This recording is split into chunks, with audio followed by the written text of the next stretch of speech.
The vice president of India Jagdeep Dhankhar met with the president of India at Rashtrapati Bhavan. That means कहा जा रहा है कि द वाइस प्रेसिडेंट उप राष्ट्रपति of India, that means Bharat के उपराष्ट्रपति जगदीप धनखड़, यहाँ पर 2 कोमा के बीच एक्स्ट्रा इन्फॉर्मेशन दिया गया है, जैसा कि the vice president of India as a nominative case कर सकते हैं। जगदीप धनखड़ जो है the vice president of India के इक्वल है। दोनों जो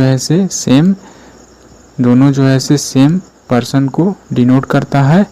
यू कैन से कर सकते हैं माय फ्रेंड मोहन, यहाँ पर माय फ्रेंड और मोहन दोनों सेम पोजीशन को दर्शाता है। Similarly the vice president of India, Bharat के उपराष्ट्रपति जो कि जगदीप धनखड़ है, यहाँ पर दोनों सेम पोजीशन को दर्शाता है।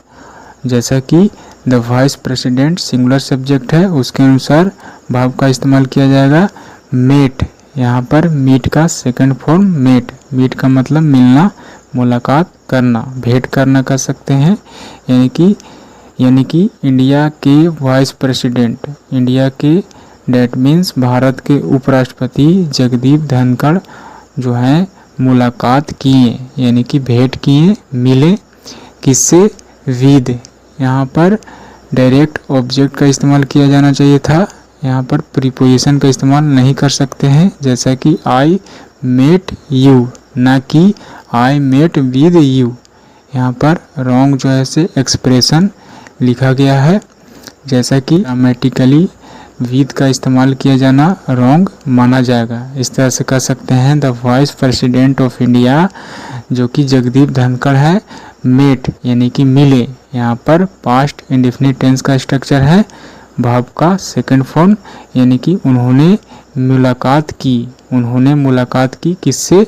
प्रेसिडेंट ऑफ इंडिया, भारत के राष्ट्रपति से। डेट मीन्स इंडिया के वाइस प्रेसिडेंट उपराष्ट्रपति जो हैं मुलाकात किए the president of India, Bharat के राष्ट्रपति से। कहाँ? एट राष्ट्रपति भवन, यानी कि the name of place, Rashtrapati Bhavan में। इस तरह से कर सकते हैं कि भारत के उपराष्ट्रपति जगदीप धनखड़ जो है मिले, मुलाकात किए, भेंट किए the president of India, Bharat के राष्ट्रपति से। कहाँ? एट राष्ट्रपति भवन, उनका रेसिडेंस पैलेस कह सकते हैं। प्रेसिडेंट ऑफ इंडिया का निवास स्थान कहाँ है? राष्ट्रपति भवन। वहाँ पर vice president of India, Bharat के उपराष्ट्रपति जो है से मिले, भेंट किए, ऐसा कहने का मतलब है। इस तरह से इस सेंटेंस में पास्ट इंडेफिनिट टेंस के स्ट्रक्चर को निरूपित करता है।